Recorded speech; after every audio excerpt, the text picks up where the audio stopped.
This is The Joe Gaither Show on BamaCentral.com. Good morning, Tuscaloosa. Good morning, Tuscaloosa, Internet World, West Alabama. How we doing today? It is a football Friday on the Joe Gaither Show on Bama Central, BamaCentral.com. Yes, we are still doing football Fridays despite last week's terrible result for the Crimson Tide. We're trudging on. It's week 2. We're getting things back on track. You're following the show on the Bama Central YouTube channel. You're following us on the Bama Central Facebook page or on my own social media machines at Joe Gaither 6. We appreciate everybody who's found us on their favorite podcast platform, Spotify, Apple Podcasts, Amazon. You can find the show right there. And we're proudly sponsored by Derek Daniel at State Farm Insurance. You can call Derek for all of your insurance needs at 205-758-3391. Call Derek for home, life, auto insurance, renter's insurance, any kind of insurance needs. Derek Daniel can take care of you. Like a good neighbor, Derek Daniel is there. Call and see how much he can save you today. We're going to have a lot of fun today with Mason Woods, and I think we're going to get Katie Windham in here in just a little bit. She's working out some internet connection issues over at her brand new house, but we'll get her on in just a minute. We're going to have a lot of fun today. She's texting me, Mason, apologizing, but it is all good right here. What we're going to do today is go over really kind of do the plan that we did last week, but make it ULM style. What we're going to do is end up with discussions on the transfer portal changes that happened last night. We're going to end up with moving into the ULM game with our keys to the game, our keys to Alabama winning. I'll let you know what I saw a little bit more on their tape when I watched their film. Mason, we found out it's not London Graves who I was worried about, the backup quarterback. It's rushing. It's Hunter Herring. Hunter Herring gets brought in for ULM as a 6'5", kind of change of pace, alternate quarterback. The guys on the broadcast called him their Taysom Hill, and he had a quarterback sneak for a touchdown, and he, a little bit of movement right there. So we'll talk about what we see from ULM. We'll talk about kind of what it's going to take for Alabama to win this weekend. And we'll take Dax's voicemail predicting the game. You can call a voicemail line, leave your predictions at 205-462-7340, extension 800, if you want to be a part of the show. And then we'll give our 3 players to watch, and we'll pick some games for the whole week. We've got a slate of 5 games outside of the Alabama game to get into. So it's not a horrible college football weekend, not the greatest games ever, but we get an SEC game. And so we're going to have a lot of fun with that. That's going to be the game plan. Mason Woods. Follow Mason Woods at MAWoods_ on the Twitter machine. Follow Katie Windham at Katie Windham_ as well. Mason Woods, good morning. How we doing? I'm doing great this morning. Doing good. Still reeling a bit from last week's game, but ready to take a look at ULM a little bit deeper. Not that, we really have a ton to get into with them, as we've kind of alluded to going into today's show. But, there's a bit of meat on the bone there with the Warhawks. There we go. And Katie Windham, we cannot see you, but that is A-OK. Can you hear us, and how are you today? Don't know if her connection is quite right, so we'll keep moving, and that is A-OK. It's no problem. Sometimes internet just doesn't want to play quite right. Mason Woods, we got to finally put the Florida State game to bed. And Yeah. Everything, it's just been over and over and over and over this week. Just everything stacking up. Let's go to last night's news, because I was a little bit indisposed before I started watching the football game. What did the NCAA really start with the changes of the transfer portal? All I saw was one transfer portal window. What really was the news with the transfer portal? So as I understand it, yesterday, the NCAA FBS Oversight Committee voted to essentially eliminate the spring transfer portal altogether and then move back the winter window to a time in December rather than a period in January, which I think it's previously fallen right on conference championship weekend or right after conference championships conclude. And now it is at least proposed. The proposal will have it take place in the quarterfinal of the college football playoff, which is still, in my opinion, not exactly ideal. I think it would be better if you could get it completely after the season altogether. But I understand that, you do have to worry about academic calendars and things. So I get why you maybe have to give it a little bit of leeway there. Moving it back at all is better than having it right smack dab in the middle of December. So I'm okay with that. And then they also voted to potentially make the entire month of December a recruiting dead period, which would, as I see it at least, basically eliminate a lot of the last second flips that we maybe see from guys taking last second recruiting trips and things.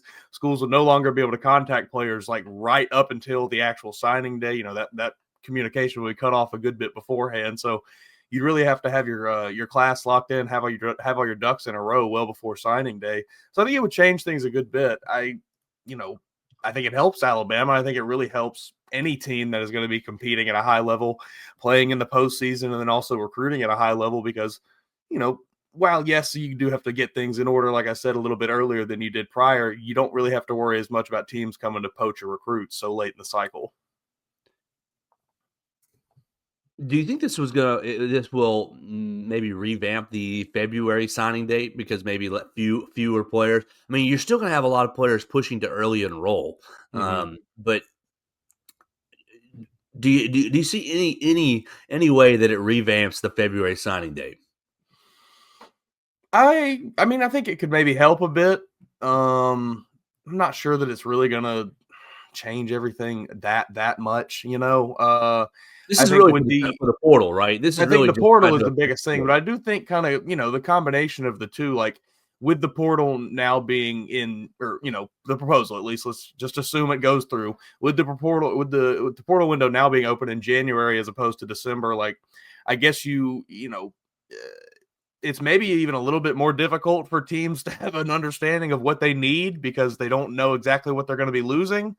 So maybe you see teams pushing kids to hold off on signing a little bit until they have a better idea of what their team looks like. And that could, I guess, revamp the later signing day a bit. I certainly hope that's what happens because, I have long said on this show, I'm not a huge fan of the early signing day, the 2 signing day thing now. It just kind of, I miss the ceremony of it all that we used to have with signing day. But, we'll just kind of have to see here. I think the big thing is definitely the transfer portal window, though.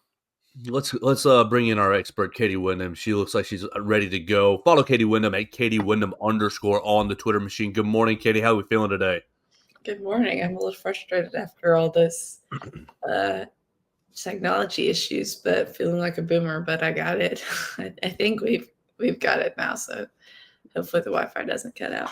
Yeah, the picture looks clear. You sound clear to us, so I think we're ready to roll here. We're talking about the change to the transfer portal that was proposed last night, and really Mason's kind of outlining what happened and what it's really all about. And I'm wondering, and I'll throw it to both of you, Katie. You can start with us if this will help retention, if this will help keep players. Alabama for the last 5 years, at least since the transfer portal has been around, has lost 18 to 25 different guys a year. So basically an entire recruiting class gets eroded out and you replace them with your, freshman class and 5 to 8 transfers of your own. But so you're losing depth. Well, Katie, do you think that this change will help programs and specifically Alabama with retaining its talent?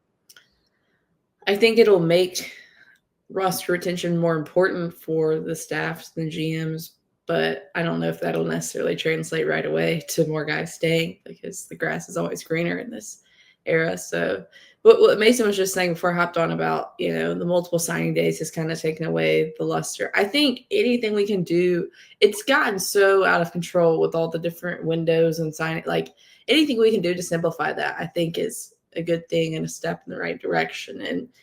But it's also kind of, as we've talked before on the show about like any rule change or playoff format or whatever can just be changed again in 1 year. So it's like, if they end up really hating it, then it'll probably just change back. But I think it'll have to, probably help retention a little bit all across the country and at Alabama, just when you're lessening the windows of opportunity.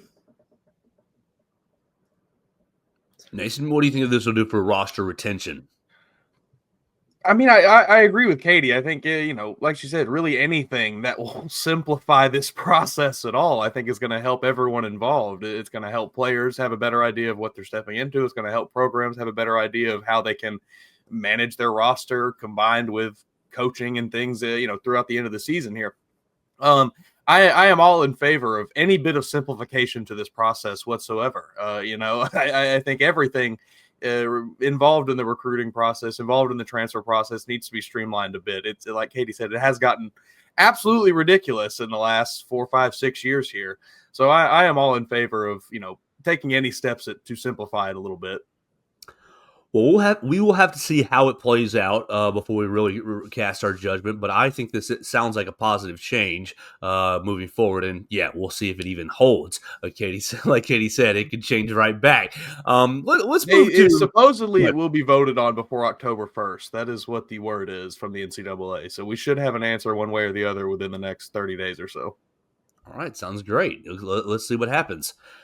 Let's move on. We've wanted to move on from this Florida State game all week long, but I think now we'll be able to do it because we'll have Katie in the show. You were at Doak Campbell Stadium last week, and so let's just get your overall thoughts on the game, maybe your thoughts on the experience. I know you said the press box was closed, but was the war chant as intimidating as it sounded on TV? Just kind of walk us through your experience down there in Tallahassee. I think that will be the right way to put a bow on this terrible week. Yeah, I mean, I feel like the best way to summarize it is I just really could not believe what I was watching. I could not believe that after a whole offseason of positive talk, not just coming from within the program, but also outside the program, that I felt like I was watching a combination of the Vanderbilt and Oklahoma games all over again. I still really can't. And I've had starting during the game and then after it all week, I've had so many people texting me about what this means for this team. What was the deal? What did I see in practice? And I want to be like, well, first of all, I don't really get to see anything in practice. Yes, technically I saw a couple of 10-minute windows, but not anything of, numbers on numbers. About, just what does this mean for this team moving forward? And we'll get into this today too, I'm sure. But I'm like, I don't know if this Saturday is going to teach us anything either, just because of the quality of opponent. No disrespect to Louisiana Monroe. But yeah, I mean, it was super disappointing, super frustrating. Covering a game like that is not fun. Being part of another field storming is not fun. As far as the environment, the press box was completely closed in, so I didn't and it was almost soundproof. So I feel like I didn't get the word chain. I guess when I was down on the field then, but then I was so distracted because I basically got down there right when they were reviewing the Ryan Williams play, but I didn't know what they were reviewing it for because I had been in the elevator and I couldn't see anything great. And so I feel like by that point the game was over. Thanks, Everett. Appreciate the shout out for the coverage.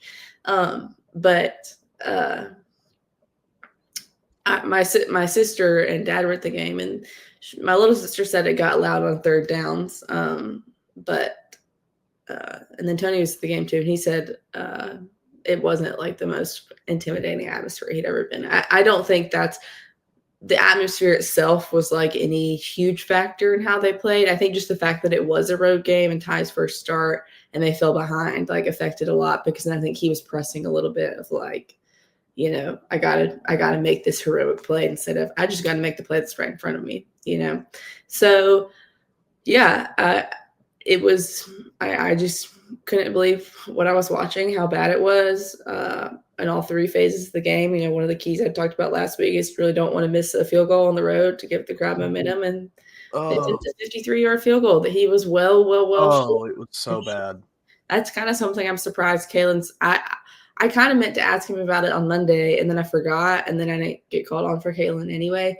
But I mean, and I know he had said either on Hey Coach or the teleconference last week something about they felt like his range is 55 yards, and so it's but clearly I don't know if he just got nervous or whatever. It doesn't look like his range is 50 yards or 53 yards. So it's just kind of like, especially with all the fourth downs they went for later, which I think they started going for him because they don't have confidence in him as a kicker and they were behind. So they kind of started to have to, but it was just like in that scenario, like, maybe the best thing was just like a punt and then that game goes differently. I don't know. There's a lot of ifs, ands, buts because the crazy thing is as bad as they looked and how horrible that game was, it was a one-score game with 11 minutes to go. Like they still could have won the game, and then just made more dumb mistakes. So, yeah, it was just yuck overall. Katie, why can't this team play on the road? I don't know. And then like the explanations the coaches are giving don't really make sense. Like no. Kane was probably the one that went most in depth about it on Monday when he talked about protecting the sideline, which I wrote about. I think I wrote about it on Tuesday, though, after talking to Quay Russell. I don't really get, like, what he means by that. Like, protecting the sidelines, especially on the road for the defense, because, like, playing on the road shouldn't really affect the defense that much. Like, in ways it should be easier for him. So when he's talking about protecting the sidelines, like, what do you mean by that? Like, are they jawing with fans in the stands? They can't get in a good mental space? Like, what do you – like, what's wrong with the sideline? Or like you mean it as in like y'all, like the guys just need to be pumped up more. And really there's a Quay quote on Tuesday when he's talking about guys just need to get excited. You need to get excited and be happy for your teammate. You know what I thought? I thought Patrick Murphy needs to come speak to them about Mudita because guess what? He talked to basketball about it halfway through their season and they went on to the Final Four. And I'm not saying like it's like correlate, like, but I'm saying like clearly some of these guys need that talk. And would they sit like these 5-star guys that are making $1 million listen to a college softball coach? I don't know, because maybe they don't even listen to their football coaches. But like some of them need the Mudita speech of like, you've got to be as happy for your teammate, even if he's starting above you, even if he's getting more reps, more playing time than you've got to be as happy for him as if it was you. Or like, there's not going to be good team chemistry. Like, which that's another one of the things we heard this offseason from the coach. Oh, this team is so close. They're so much closer than last year. And then like it didn't seem like they were playing for each other on Saturday. There's some guys that were giving their all, but as has been well documented, since the game ended, or really since during the game, probably there's a lot of guys that weren't. So it's just, did everyone or did like dozens of them have mental lapses at once during that game? But it's just hard to understand how can you not come out and be juiced and ready to go for a season opener? I mean, I don't know. I've never played college sports. Never played football, so like I don't know, but you would think like after it was just so ironic to me that like the video they released like the day before, which no disrespect to Parker Brailsford, he played a good game. He was the one that narrated it. I'm not saying it's him. I'm just saying that Alabama's video, like the first line was that 240 days ago, last time we were on the field, we didn't play up to our standard. Like that Michigan game is horrible. And then it's like, so you would think, okay, we got something to prove. We're number 8. This is the lowest Alabama's been in the preseason in a long time. We didn't meet like any of our thresholds last year. Like we didn't even extend the like 10-game win streak, like for however many seasons it had been. Like, Florida State's quarterback, we said we're going to handle his disrespect. You would think like you're going to come out super juiced. And like they did have the first, good drive offensively, but then they just went off the rails from there. So I don't know. I don't understand why they can't play good on the road, because like one of the like earmarks of Saban teams is that they like killed teams on the road. They were always fired up to play on the road. They love people jawing at them, Like I was explaining to people like when I was in college from undergrad from 2016 to 2019, or like really even before that, when I would go to games with my family and we would go to road games, it's like fans could say stuff to you before the game, like when you're in the swamp or Death Valley or whatever, they can yell Tiger Bait, Gatorade. But like you don't have to say anything back because Alabama's going to kill them on the field, and like they always did. Like, and then, but it's really not just, I mean, it obviously is a big Kalen problem, but like, I mean, you go back to really since I've been on the beat in 2021, like they lost to unranked A&M that year. 2022, they lose to LSU and Tennessee on the road.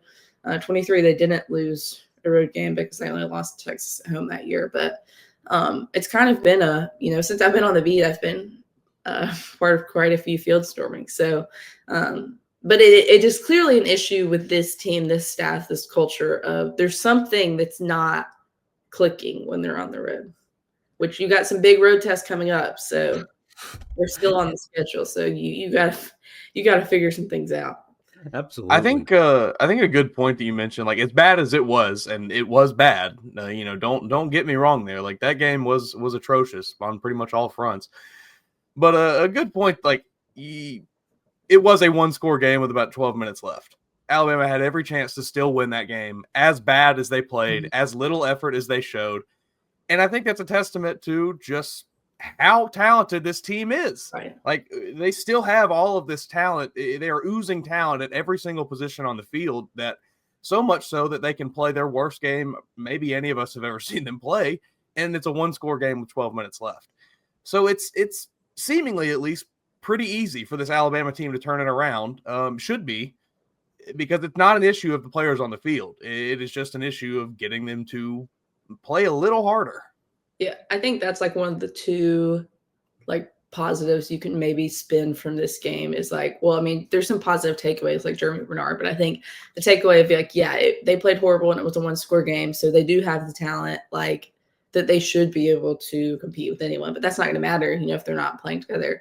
And then I think the second like spin that you can like try and convince yourself that things are going to end up being okay is that like it is favorable for the next couple of weeks to figure things out. You have Louisiana Monroe this week. You have Wisconsin next week. Both games at home. Both games should be very winnable, and then a bye week. So you have 3 weeks to figure stuff out. And 2 of those weeks, you actually get to put, film on tape out on the field and try and figure things out on the field in the friendly confines of Bryant Denny Stadium. And then you have a bye to get guys healthy and to figure more things out before Georgia. So, like, there is a little bit of time to figure stuff out, but from what we saw last Saturday, like there's a lot of stuff to figure out in all 3 phases of the game. So we'll see if some of it gets figured out tomorrow. Well, let's move right into ULM. I watched their game against St. Francis a couple of times over the last couple of days, and goodness gracious, they look like a bad football team. So if this Alabama team struggles on Saturday, my panic meter will be going off. I'm trying really hard not to hit the panic button because I feel like the dramatics are taking care of themselves. But if this team struggles with this ULM team, they do not look good up front on either side of the football. They got a couple skilled guys, of course, but that's just the way that is. Alabama, we looked at it before we started this morning, 34.5-point favorites against the Warhawks, and really are looking for 3 wins in a row now against ULM, 3 emphatic wins dating back to the 2007 loss that gets well documented. Mason, I want to start this with you, with your keys to the game, and I want to ask you, as I set you up here, do you think that Kalen DeBoer has shown the team the 2007 loss as a, come on, guys, we can't let it get this bad? Start right there, and then roll right into my keys to the game are blank. Part of me wants to say yes, of course he did that, because it's like the obvious thing. Why would you not do this? But at the same time, it is such an obvious thing that I don't know that the point would even get home to any of the kids on the team, because they don't just show them that tape. He can just show them the tape of their game last Saturday. Precisely. I don't think you need to dig up this example from before potentially a lot of these players were even born, perhaps. Maybe 1 or 2 when that game happened. Some of these guys, none of them watched it happen live. So I don't really know that the point is gonna get home with any of them. We've talked about this a lot of times on this show with just the way college football is now. I think you've lost a bit of the homegrown kid. Now he's playing his heart out for his school that he grew up being a fan of. Like, obviously there's still examples of that, but on a greater scale that has kind of fallen out in favor of let's go just get the best athletes all across the country and bring them in here. A lot of these kids don't particularly care about Alabama until they get here. So I really just don't know that showing them that game is going to necessarily light a fire under any of them.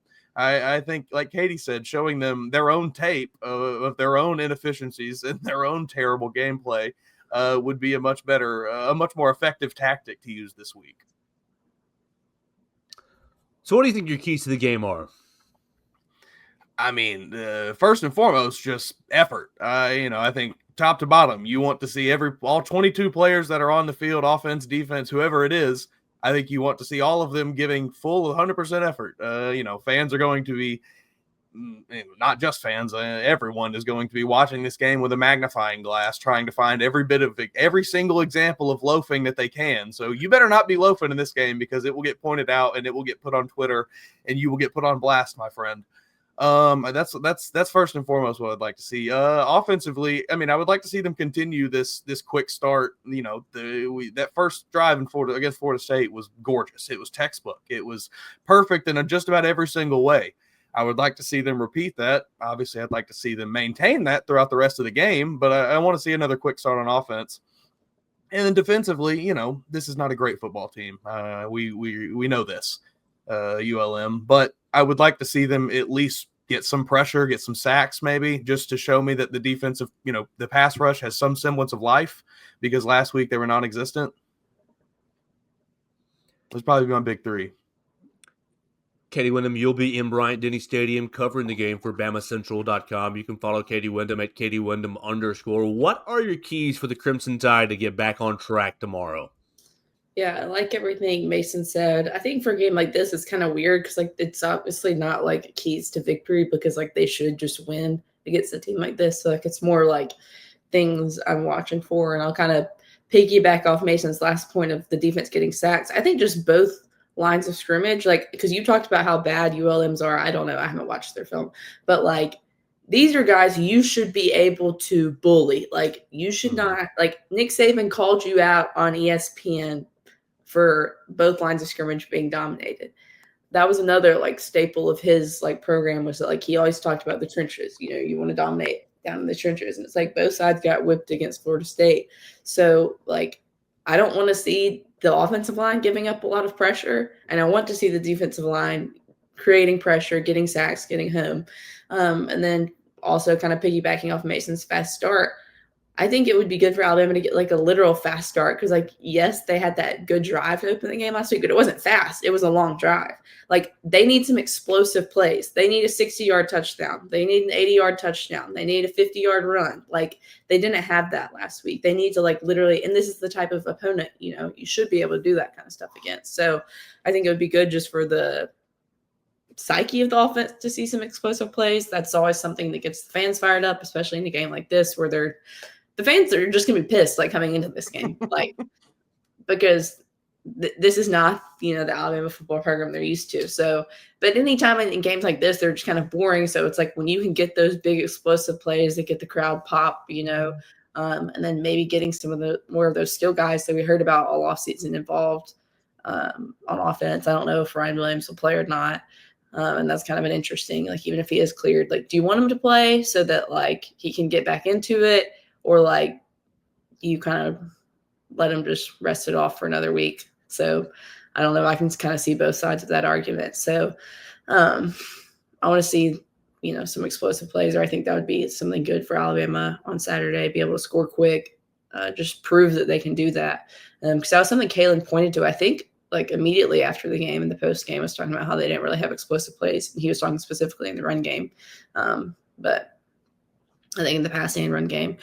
And then lastly, kind of to another gripe that I feel like people had for the first game is, like, Alabama's rotations were just, like, a lot, which, like, against opponent like Louisiana Monroe, yes, you want to eventually be able to play the backups, but this isn't really a key, but just something I'm watching for. Like, does Alabama tighten up the rotations in the first half? Like, are they trying to play, like, a base group of guys and, like, only, you know, like, rotating in when, like, guys really need it? Or is it still like, okay, we're, like, throwing everything up against the wall and seeing kind of what sticks? So is this game, like, kind of an opportunity to figure out against a much lesser opponent, okay, who do we want out there for the majority of our snaps? Or is it just still going to be nobody's out there for the majority of the snaps on defense? We're all splitting time. So those are kind of some of the things I'm watching for tomorrow. So Alabama's taking on Louisiana Monroe on Saturday at 6:45 right there at Bryant-Denny Stadium. We'll be there covering all the action on BamaCentral.com. My keys to the game are a lot of things that you guys have already said. I'm right there with both of you, with the defense creating negative plays. You've got to create sacks, tackles for losses, interceptions, tip balls. I mean, Castellanos barely gave you a chance to tip any balls because all his passes were, the only deep pass was to Squirrel White down the sidelines, and that was over freshman Dijon Lee's head. Other than that, it was 4 yards here, 5 yards there, and we'll just take our gain and keep moving. You've got to get after the passer and get after this line of scrimmage. I think that, Katie, you're all over it. And this becomes a key more with Jeremiah Beeman's injury this week and with Keenan's injury last week. So you're down 2 defensive linemen. Who do you turn to? Steve Bolabumwa didn't get in the game last week. I think, to Katie's point, your rotations were too high, but they were so high, but Steve didn't play. I don't think he was there. Yes, that's what I think that he didn't make the trip. So was he injured or is he in the doghouse? One or the other. I know you got certain travel restrictions, but what's his status? Can we see him on the field? This will be a great week, I think, to put him on the field. Will Edric Hill step up and not be like what was it?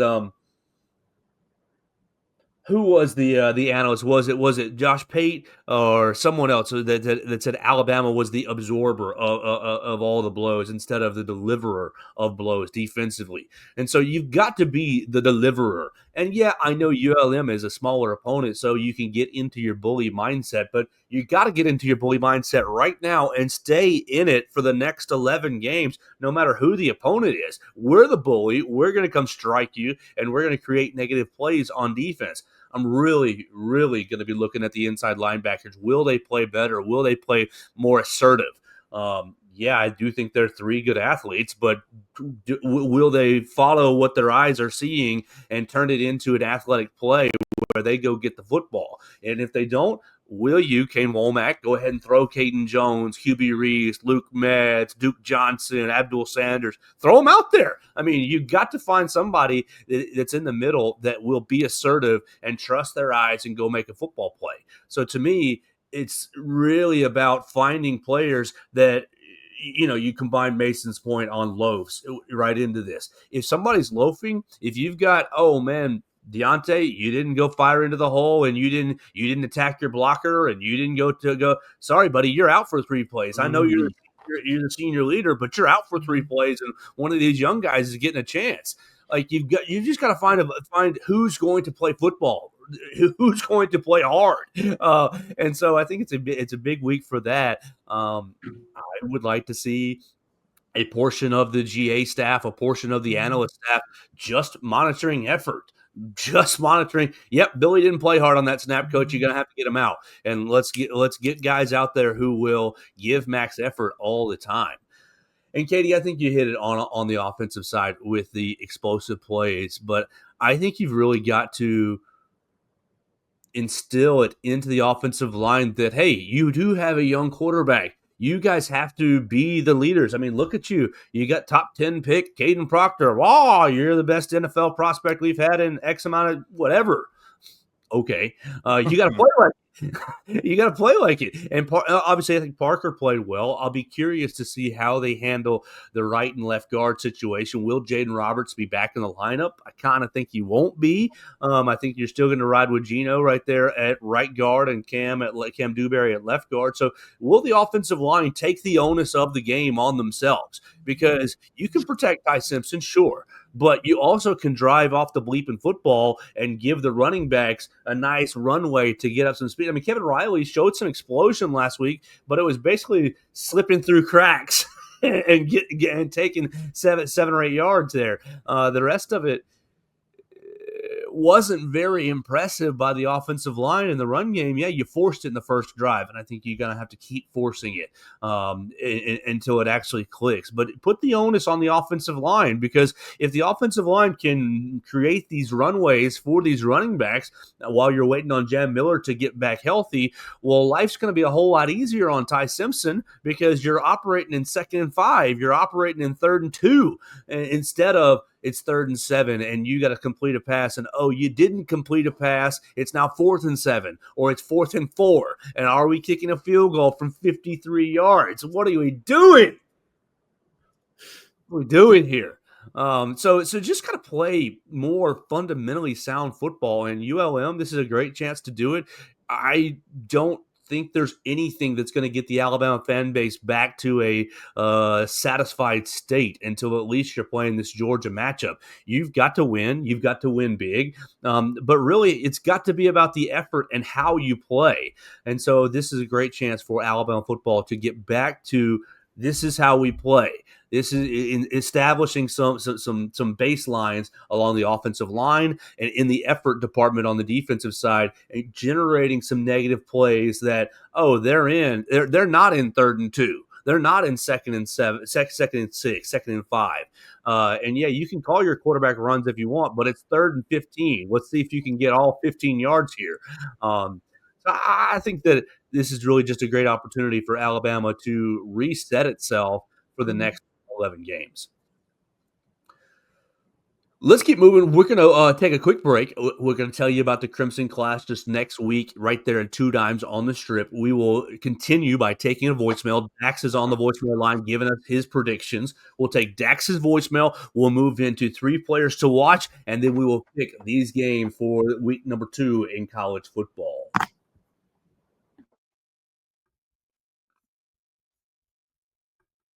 Wrestling presents the Crimson Clash. The hottest local wrestling show in town slams into 2 Dimes on Thursday, September 11th.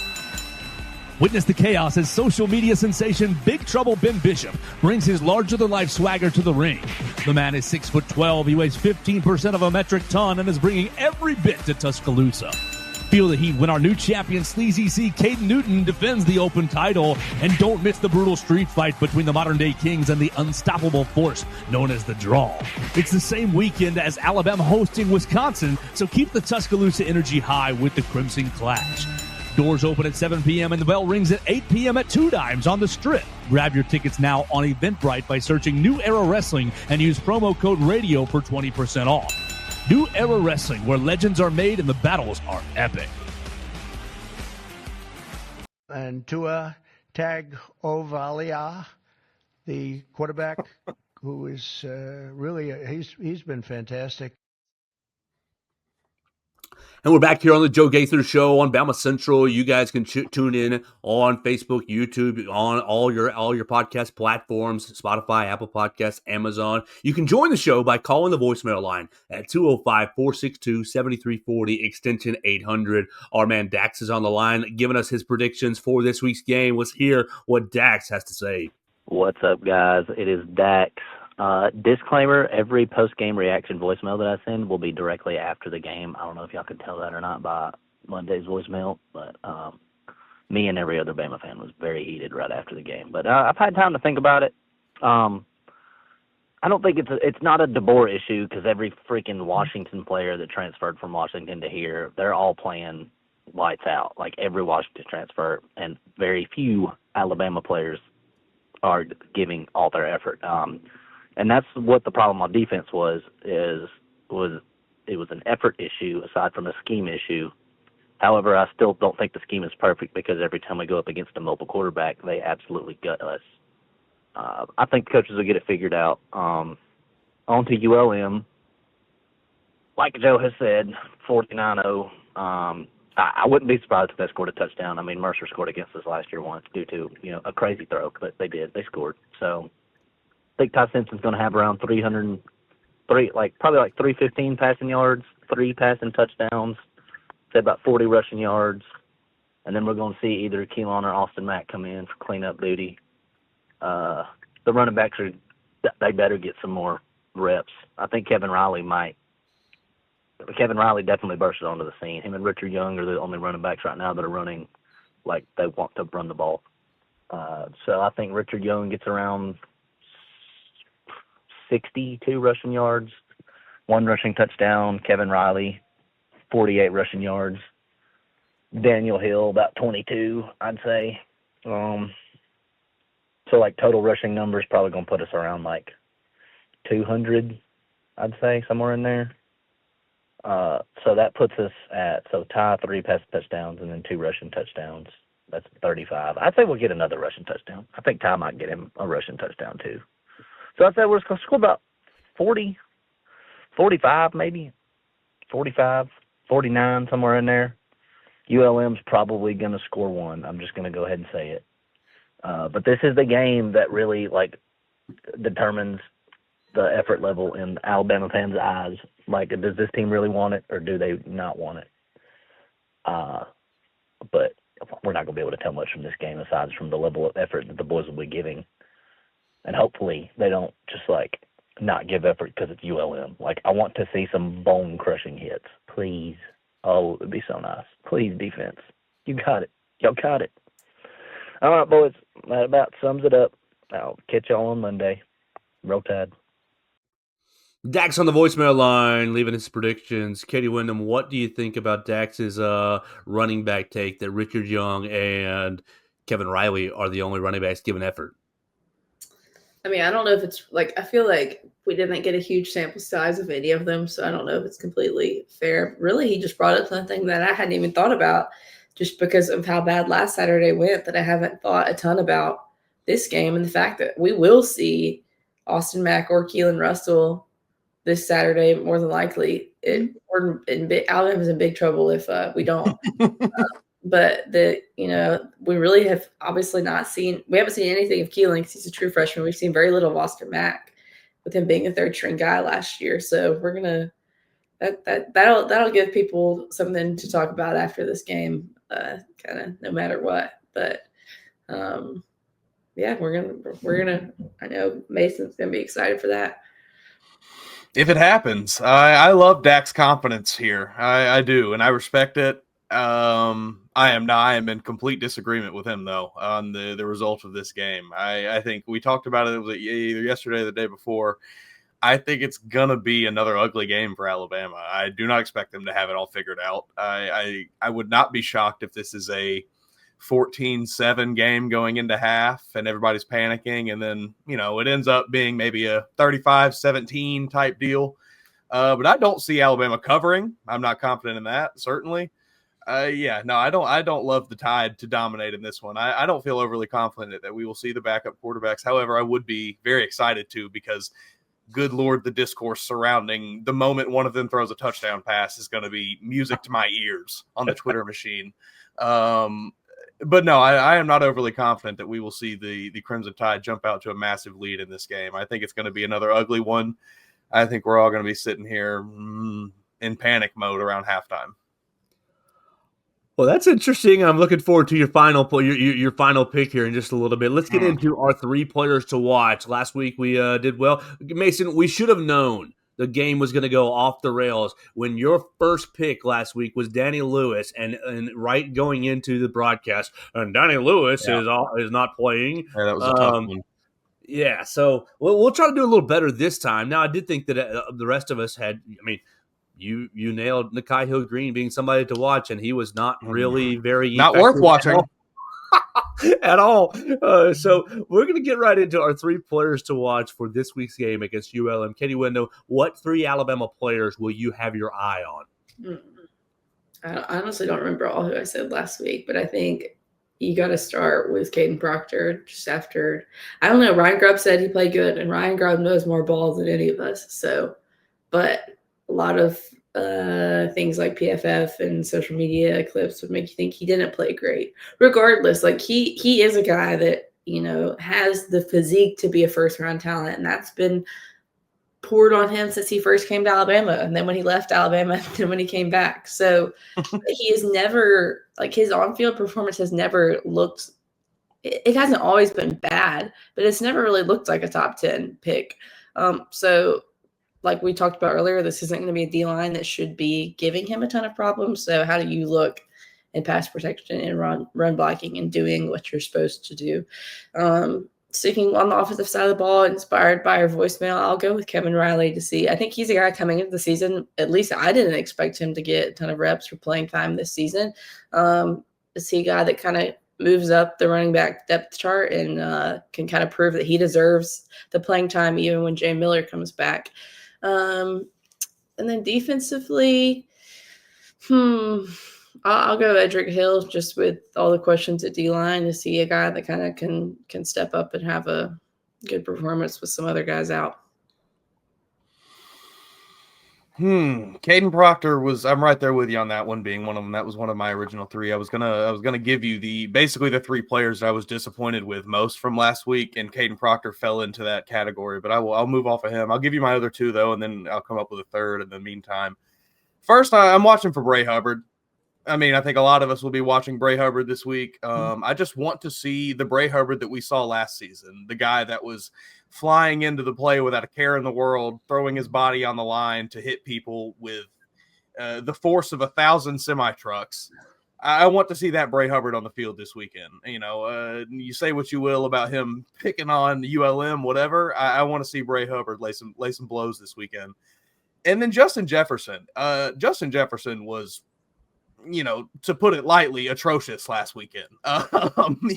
He played very, very poorly. He was getting blown off the ball, did not look aggressive, looked like a lot of times he didn't really even know what he was doing out there.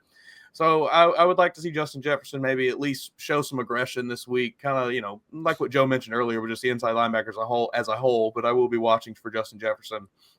And then on the offensive side, I got to pick one of these other offensive linemen because the offensive line was just so bad. I'll take Wilkin Formby. Wilkin did not show me. He wasn't bad. He wasn't horrible last week, but he didn't really show me what I was hoping to see from Wilkin. So maybe this week he does. They hardly ran it on the right side at all. That's fair. Which shows you no confidence at all on the right side, which just really disappointing. All right, my first one's easy. I'm taking LT Overton because you got to get some negative plays and you got to create some havoc plays. I know that Kane Womack used that word havoc about James Smith, so I guess I could throw him in there, but I'm picking LT Overton because he is the guy that got all the hype in the offseason, all the almost sacks, all the fingertips away. I just got to finish. I just got to just finish the play. So I'm taking LT Overton because I do think that this will be an opportunity for him to get into the backfield and create some havoc plays. We'll see if you are able to do that and get your season really, really started. He had one tackle for loss against Florida State. I think it was the only tackle for loss that I could even remember in the game. This was when Alabama really needed it. But then Florida State, the next play, came right back and had a big play, so it didn't really even matter. So LT Overton's my first one. LT Overton's my first one. I like the Caden Proctor and Wilkin Formby mentioned already. I will end up going with an offensive lineman named Cam Dewberry. Because I think that if you're only going to run behind the left side, well, you boys better be mauling people, which I think you're capable of. I think Cam Dewberry is capable of doing that, and I think Caden Proctor is capable of doing that. But I didn't really love the chemistry that we saw between Proctor and Dewberry last week. You got guys slipping off. You got guys, not working your double teams very effectively, and obviously credit Florida State for some of that as well. But I think that as a tandem, the two of those guys can do much better. So I'm going LT Overton. I'm going Cam Dewberry. Connor Talty. No, gosh, no. I'm not picking Connor Talty ever on this exercise. I think Quay Russaw is probably this for all the same reasons that we talked about. For all the same reasons that I just mentioned about LT Overton. I think Quay played okay. I think he didn't play horrible against Florida State, but I think he didn't get enough help. He's one of the 11. And I do think he gave decent effort. I felt for him a little bit when he was basically offered up to the media on Tuesday to defend the defense and to the wolves. right. It's like you're not going to throw who are you going to go answer for all these? Well, Quay Russaw will go answer for all of us. Poor guy. I think he did fine with that task as well, but like what an impossible task with everybody asking about effort issues and film study and this and that and the other. So I'd like to see. To me, that tells me a little bit that they're trying to thrust him into some sort of a leadership role. We'll see what he embraces. Now, what he did say on Tuesday that I thought was interesting. We've already talked about it, Katie, me and Mason. He talked about Tim Keenan being really the emotional leader, somebody who's going to step up and snarl back in the offense's face. I think Tim Keenan was always there, and it was helpful when that's the defensive tackle, the nose tackle, the front of the defense is going to snarl right back in the offense's face.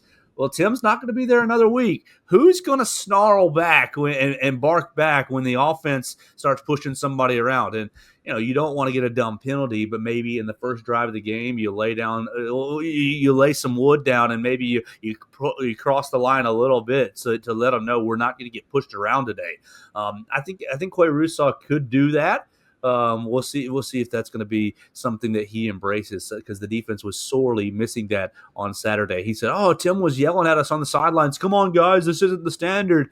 And then, I don't know that anybody else that was on the field was embracing that role either. So I think he was talking about actually at practice, because I never saw Tim, and then I think Kalen said on Hey Coach that he didn't travel with the team. Jam did travel and was on the sideline, but I think Tim Keenan was watching at home and wanting to rip his TV out of the wall, because these are the guys he's practiced with all summer, and he can't, and he's watching them just, I can't imagine how frustrating that would be.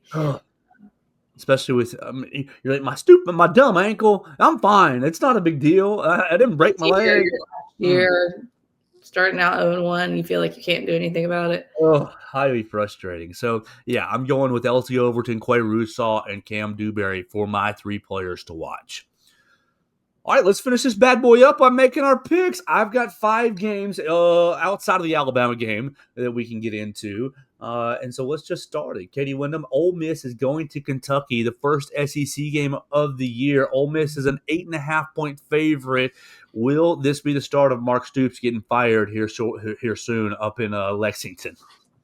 I don't know about that, because I don't know if they're, eager to make a move anytime soon. But I do think, because Ole Miss lost to Kentucky at home last year, right? Yes. Yeah, so I think Ole Miss wins this one just because their players, I don't know, maybe Lane's better at motivating them with maybe they'll have revenge a little more on the mind. And I just don't know what Kentucky has. I feel like their best players from a season ago are at other places in the SEC. But then, they got who is that? Did Kendrick Law go there to Kentucky? I think yes. So it is that's like one of my favorite games to play this type of year, is when you're watching another random college football game, you hear, yeah, I know that guy. But yeah, sorry. All this to say, I think Ole Miss wins. 2:30 on ABC, Mason Woods. Yeah, I'll be riding with Ole Miss as well. Give me the Rebels. Hotty toddy, gosh almighty, we'll make it 3 in a row. We'll all take Ole Miss. We'll move on to Kansas as at Missouri. Probably, honestly, my most looking forward to game of the weekend. I know that's not proper English. The game I'm most looking forward to. There we go. 2:30 on ESPN. Kansas is at Missouri. Missouri is a 6.5-point favorite. The border war is revived, Katie Windham. Will our Missouri contingent be happy? Yeah, just to keep it in the Christopher Walsh on SI Network, I'll pick Mizzou. I don't know a ton about either team, so yeah, I'll go MIZ. Love to see games like this getting to get played and some old rivalries renewed. I'm torn on this game, honestly. I don't really know a ton about both teams. I know Kansas has an electrifying quarterback, and I know Missouri seemingly has an electrifying quarterback after last week. So I'm a little torn. I think I'm going to ride with Kansas just because I know their quarterback's got a little bit of seniority there. So probably take the experience in this one. Yeah, I'm going to go with you, Mason. So I'm taking Ole Miss minus the 8.5. I'm taking Kansas plus the 6.5 at Missouri because Jalen Daniels and Emmanuel Henderson is going to be out there. Emmanuel Henderson had a good game this past week for Kansas, and they're 2-0. So they played on week 0. They've got another week under their belt than Missouri, and I'm not really sure what to make of Missouri's win against Western Tech School for the blind and dumb. So they obviously won 61-6, but I'm not real sure what to make of that. I'm going to take Kansas plus with the points. I think they're going to win straight up. So if you're that would probably be my big bet. If I had $100 to wager, I think I'd wager on Kansas plus 6.5. We'll keep rolling here. South Florida had a big win over Boise State in the first week. They're taking on the Florida Gators at what time? 3:15 on SEC Network. The Florida Gators are a 17.5-point favorite. Will Florida avoid the upset, Katie? I bet ESPN's wishing they had put that game on a bigger station now after the USF upset last week. But I don't think that – you said it's in the Swamp? Yes. I'm going to pick Florida then. Yeah, I feel like they, with DJ Lagway, have, a lot of hype coming into the season, a lot of confidence in him. It's in the Swamp. Going Gators. Yeah, I'm with Katie. I think Florida wins this game, but I do think South Florida covers that 17.5. I think it'll be closer than Florida fans are hoping this is. Man, Mason, you and I are seeing it the same way as well. I think Byron Brown's going to be hard to handle and going to keep this thing pretty close throughout the night, but Florida will come away with a victory, and we'll be doing all the, oh, man, is Florida not good, or is South Florida actually good talk? So. Yeah, it'll be DJ Lagway sucks, and he'll maybe have thrown one interception. At 6:30 on ESPN2, Katie, just 15 minutes before Alabama takes on ULM, Arizona State has traveled across the country to take on Mississippi State. You've got the Sun Devils are a 5.5-point road favorite. God, that's horrible if you're a Mississippi State fan. Can Mississippi State pull off the home upset? I mean, apparently Arizona State can't find a hotel within an hour of Starkville, so I think they're going to be real tired pulling up to the stadium. I'll just stick with my SEC picks this week, and I'll go Mississippi State. Jeff Lebby, after watching them on the Netflix documentary, yeah, I'll go Mississippi State. Do I think that's really going to happen? Probably not, but that's my pick I'm putting on the record. I can't do it. I think Arizona State wins this one. I do like Jeff Lebby in Mississippi State. I want to put that on the record. I like what he's doing there. I think if they give him time, it will work. I just don't think it's going to work right now. The biggest thing, you had the hotel comments, but you also saw Arizona State staffers, 3 staffers with 2 or 3 cowbells ringing them at the practice, and I'm like, what is that even gonna do? Ding, ding, ding, ding, ding, ding, ding. It's gonna go they're in for a rude awakening. Yes. The cowbell simulation was pretty poor at Arizona State this past week, but I do think Sam Leavitt is a really good quarterback, and so I think Arizona State is probably going to win and cover this 5.5-point spread. Last big game before we get into Alabama and ULM final picks is Michigan at Oklahoma. The Sooners a 5.5-point home favorite. This game is 6:30 on ABC, so it's on the main channel in the main hole right there. What's going to be the Bryce Underwood hype after week number 2, Katie Windham? I don't know. Week 1 wasn't very kind to hyped up quarterbacks, so I don't know. I'll just keep sticking with the SEC, and I'll go with Oklahoma. Yeah, I'm Boomer Sooner on this one. I think DJ Underwood's a very good quarterback. He, the amount of accuracy and velocity he showed on his throws last week against New Mexico State, mind you, was still impressive. But I think he comes back to earth a little bit this week.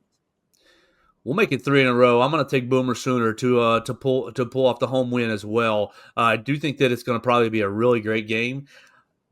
I think it's going to be a great game, so I'll take Michigan plus the 5.5. But I think that Oklahoma will end up pulling out a win right there, and Brent Venables will end up feeling really good about themselves. They'll have a nice win to keep their season 2-0, and so that they were so nice to us last year, despite the win, despite the loss. So I'll be pulling for Oklahoma in that matchup. All right, guys, we are near the end of the hour, so perfect timing here. We need to circle back and make our final comments and picks for Louisiana Monroe at Alabama, number 21, Alabama. Oh, my Lord. Alabama is a 34.5-point favorite at 6:45 on SEC Network. You can follow all the coverage at BamaCentral.com. You can follow all the video work on the Bama Central YouTube channel. Katie Windham's going to be tweeting. I'll be tweeting. Hunter DeCyber will all be tweeting about the game. So, Katie Windham, leave us your final comments, and what do you think happens in Bryant-Denny Stadium on Saturday? I don't agree with Mason's take earlier. I really think we'll be in panic level 1 billion if it's 14-7 at halftime. I think they will come out and do what they're supposed to do, because how can you not after all the negative attention you've gotten? And I think a lot of these players have pride. Now, whether it's in their university and playing for the name on the front, I don't know. I think a lot of them have pride in themselves and their NIL deals. So, and if your team is bad and you're bad, you're not going to get, the NIL deals you once did. So that was me being unnecessarily negative. But I think I will pick them to win and cover. Obviously, they're going to. Well, I shouldn't say obviously they're going to win after what we saw on Saturday, but I don't know how many other times this year I'm going to pick them to cover after what we saw last Saturday. I've been burned way too many times the last year in the first game this season picking them to cover. I think they will this Saturday. I'm thinking like a 52-3, 49-0 type score. They need that because if there's any sort of, even if it's just like one busted play that Louisiana Monroe has, people are not going to be happy about that. So, which then, you could look at it as, do they put too much pressure on themselves? Because apparently they deal with that as well, as they're putting too much pressure on not making mistakes. But you have more wiggle room to make mistakes against a team like Louisiana Monroe. So I think they go out, handle business, can hopefully flush a little bit of the Florida State game, and then kind of see where they're at moving forward. I may have, exaggerated a bit with 14-7 at half, but I do not think that Alabama is covering. I just don't feel confident in it whatsoever. I think this is going to be a game where everyone walks away saying, sure, it was never in question, but boy, I am not satisfied with the result. I will take Alabama maybe 35-10, and that's a late 35-10. That's a maybe 21-10 for a while in this game, and it's like, they can hang around. I don't have any confidence in this Alabama team right now after what we saw against Florida State. They will have to prove me wrong before I start believing in them again, because boy, I have been burned terribly. Oh, I'm kind of split right in the middle, you guys, because I do think that Alabama has a lot of questions to answer, and I do think that Alabama needs a really good win. But I watched this ULM game twice, and it put me to sleep almost each time. They're horrible. They're not good. Oh my gosh! So Brian Rat Vincent, poison. I know. You're exactly right. It is rat poison. Florida State wasn't good last year. Well, that was last year. I think Florida State Thomas might end up being. Castellanos had never been good. I think Florida State might end up being a 10-2 squad. I looked at their rest of their schedule the rest of the year the way, and if they're 10-2 by the end of the year, you're not feeling as bad about Saturday. Still feeling pretty bad though. Fine, fair. But if they had played a close game that Alabama showed effort in, you feel fine about it. But it's we talked about it. It's the way Alabama lost. I think I'm going 49-7. Yeah, I think I'm going 49-7 or 49-10. So Alabama will cover. What is that? That's 39 or what? 39 or 42, basically. So they'll cover the 34.5. But I am more into that prediction because of ULM not impressing me at all. I think ULM is horrible. St. Francis hung around with them a bit and really just suffered some depth issues. Had some guys leave the game towards halftime and into the third quarter that I think eroded their ability to stay in the ball game. I think ULM is horrible, and so I am really going back to the keys to the game and looking for a strong effort and looking for really attacking mindset, or really aggressive mindset. If Alabama can have that, then I will feel a little better about the rest of the year. But I'm also with Mason that whatever happens at the end of the day, Alabama's going to win. But most of the fan base and maybe even myself will think, that doesn't matter that much. ULM was horrible. That doesn't matter. We're going to have to see it against Wisconsin and Georgia and Vandy and the X and Y and Z.